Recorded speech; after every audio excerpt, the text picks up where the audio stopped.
relief goods. Hindi pa dumarating, isang linggo na. Minimum na pasahod sa Region 3, kumikita siya ng 400 pesos kada araw. Katuwang ni Sheila.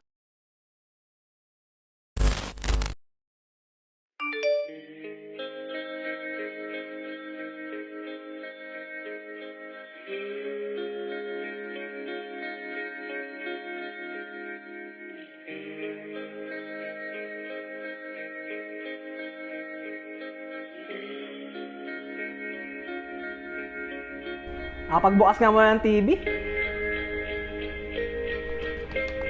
Tignan natin kung anong walang kwentang balita meron ngayon. Factory worker si Sheila sa Bulacan at sa kasalukuyang minimum na pasahod sa Region 3, kumikita siya ng 400 pesos kada araw. Sa pagbabudget ng kanilang... Si ate kasi, kung nagtrabaho ka sana maayos, di ka ganyan. Tamad mo. Hindi nalalayo kay Sheila. Asa lang kayo sa ayuda ng gobyerno. Kahit mas mataas ang kita ng asawa na nakabase sa Quezon City, hirap din siya na pagkasyahin.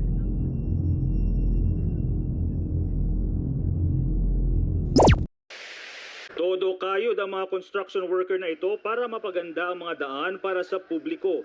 Pero kahit subsob sa trabaho, hirap pa rin sila dahil sa tumataas na presyo ng mga bilihin. Hindi pa rin talaga. Kawawa naman to. Nagbabayad Panagurado, ng wala mga to pinag-aralan. ilaw. Magtrabaho naman kayo na maayos. Aral pa ng anak ko. Buti pa ako, mataas sahod eh. Para sa akin may na binata ko ay sumasapat na ako sa akin yan.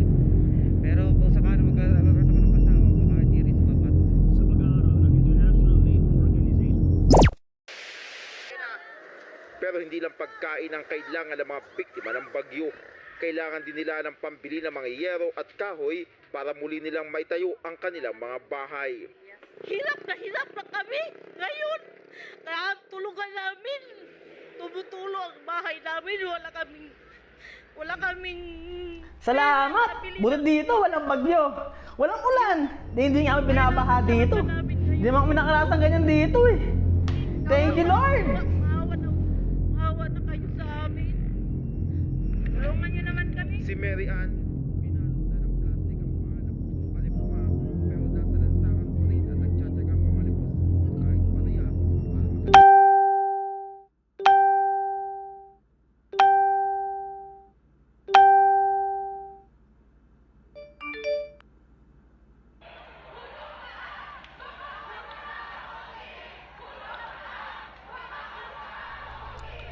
Ano ba tong mga estudyante na to? Puro rally ng rally.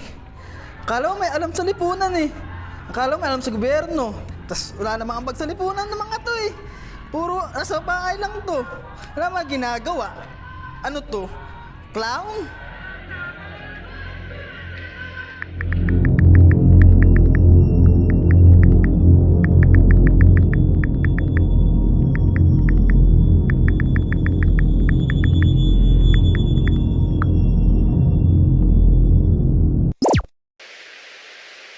Sinampahan ng reklamong kriminal sa Ombudsman ng Department of Public Works and Highways ang 25 tao at contractor. Yes, Mr. President, you heard it right, my dear colleagues. Bill as in billion. Limpak-limpak po yung kinikita ng mga kurakot pala. Billions. And they're stealing, some of them are stealing. Ano nangyayari? Ng reklamong kriminal sa Ombudsman. Bakit ganyan? Ang Paano yung pera ko? Ko! Saan na napunta? flood control projects.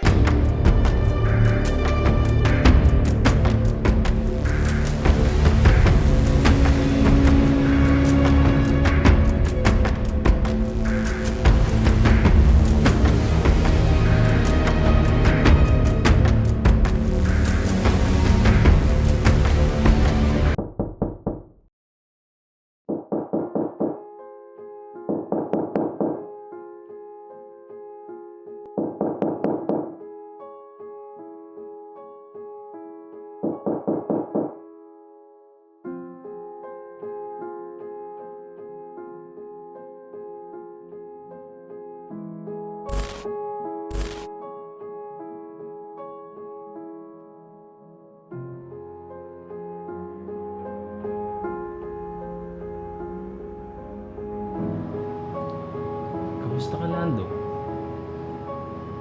Tinetext kita palagi pero hindi ka sumasagot.